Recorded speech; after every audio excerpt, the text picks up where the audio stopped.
Good morning, Rocket.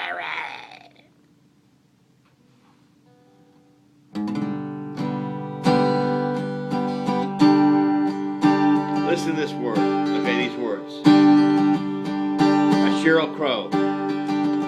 We went searching through thrift store jungles. I found Geronimo's rifle, Maryland shampoo, and Benny Goodman's corset and fan.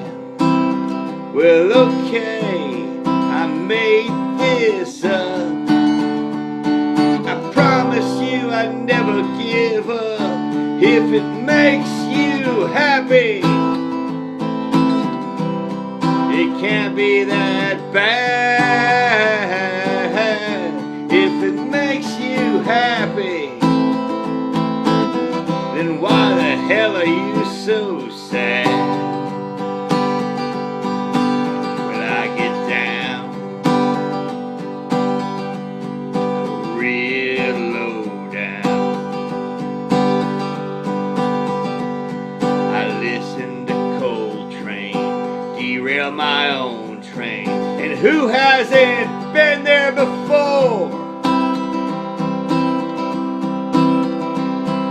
Around, I come around the hard way. I bring you comics in bed, scrape the mold off your bread, and serve you French toast again.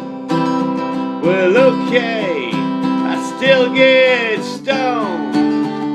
Man, I'm not the kind of guy you take home, but if it makes you happy, it can't be that bad. If it makes you happy, then why the hell are you so sad? I mean, I'm telling you, man, Sheryl Crow kicks ass. And I'll do it too. Hi there. I'm currently suspended attorney Cameron Ferguson. And I'd like to talk to you today about the benefits of KY jelly. Sure, KY jelly. You know, the Borg, okay, it's so funny because, like, I'm down there, like, Michael's Body Scenes in Boca off 18th Street. Great gym. I don't know how they put up with me for so long. And the girls there, you know, they're so charitable to me. You know, Angie, I love you. I mean, you're so sweet to me. You know, I mean, everybody was so nice when I was, you know, out of my craziness. And like, so, like, I go across. See, they set it up with a massage place, like a spa. But like, you know that they were like monitoring me and stuff, so they have like this life coach in there, this lady, all right, and she's a hot lady, okay, but you could tell like she's been through like, you know, like she's in recovery or whatever the hell you want to call it. I hate the, you know, that shit, but whatever. But and she says her name is what did you say, Squaw Lightning Owl, right? Which is, you know, come on, man, that's not her name, all right? And you can tell that the Borg are telling her what to say to me, all right? And so I'm like, well, you know, but, you know, God, you know, they've isolated me here, and I'm just finally now coming off these medications, and I'm now, you know, I'm ready to date and blah, blah, blah. And so, like, the Borg, which, of course, are the shrinks, are telling her, like, what to say. And so they say, well, Cameron, she goes, what's going on here now is that you are horny.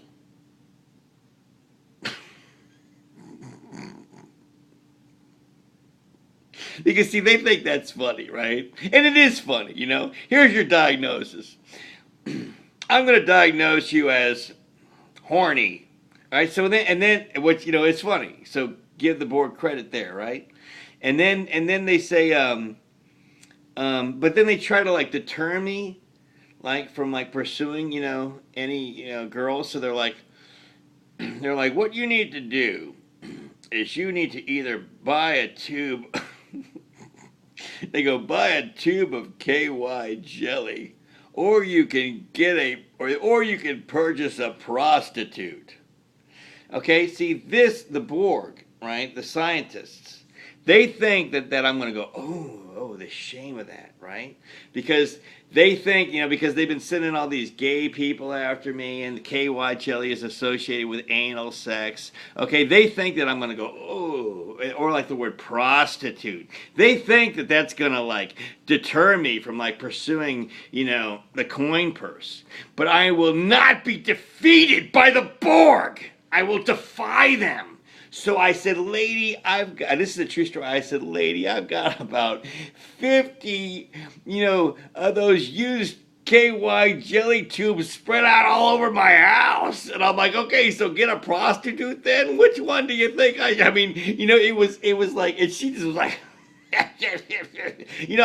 you could tell, because you could tell she's getting the information from the shrink. I could tell, you know what I mean? I'm no stupid person. Like I said, I've been educated, by Camp Highlander, my fraternity. It's like, I've been around. It's like I'm not an idiot. I know what's going down.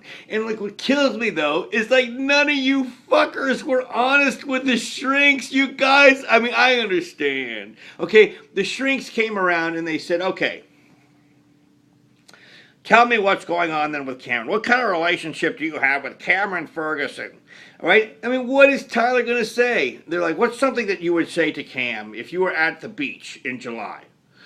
Okay, something Tyler would say to me at the beach in July would be, he would look over at me and he'd go, it's hotter than a baby's asshole. He'd say something like, he would say something like, and he has, it's hotter than a baby's asshole on a hot summer day.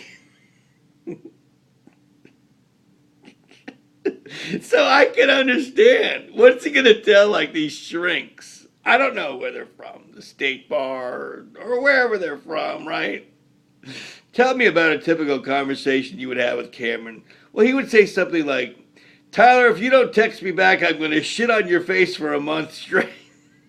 And I would say, it's hotter than a baby's asshole on a hot summer day. Okay, see, but there's like, it's like this, it's, and he's a fucked up mess, because it's his brothers, and there's like some Regan O'Reilly thrown in there, and some John Moyna thrown in there, and everybody from camp and my fraternity. There's like all these, eclectic mess of people that are in there with all this funny shit that they've done. And I've said, and like we've all picked up on it, because Tyler's a fucked up mess too. Because like this, it's funny as shit, right? See, he's super funny because of the fact that he's had this horrible situation. It's like I can understand his mom, being like, with all these people, all their sons, but like Tyler would come down at breakfast, without a shirt on. I never have a shirt on, and Tyler's mom goes, put on a shirt, you look like hell. Tyler's like, screw you, Mom. I don't look like hell. It's after a while, he's got to be like, Jesus Christ, getting insulted every day, So it's like funny, okay? And Tyler would not be as funny as he was if he wasn't in this fucked up mess, He's getting screamed. Tyler probably got, at least for me, I got no advice from my mom. I got no advice from my brother. And certainly no advice from my dad. All I got from my dad was, the fuck beat out of me if I would stick up for CJ. And then get the shit beat out of me. And then this is how it is. I'm staying on tune here, okay? With Tyler, all right? So we're in these messes, but because we're, whatever, we have these personalities, it's funny material. And like if you study these stand-up comedians, like some of the guys who are on Saturday Night Live, etc., okay, it's like they're funny because they've been in these messes as children. And that's how they got to be funny, because they saw the humor in it. That's how they dealt with it, right? So, I'm just saying, like I empathize with Tyler. I can understand, but nobody was honest. My brother's probably like, yes, I'm the big brother, and I can't. Okay, let me tell you something. I don't give a fucking rat's ass what his opinion. You understand? I like CJ, but I don't give a shit. I can care fucking less. Okay, like in other words, I like him just fine. You understand? I don't hate him. But what the hell do I give a fuck? If I don't care what, he's no big brother to me. He's just an acquaintance, all right? And this is like a typical scenario. One time, I mean, my dad gets us for a week, all right? And I don't even know why he bothered, other than just to beat the fuck out of me.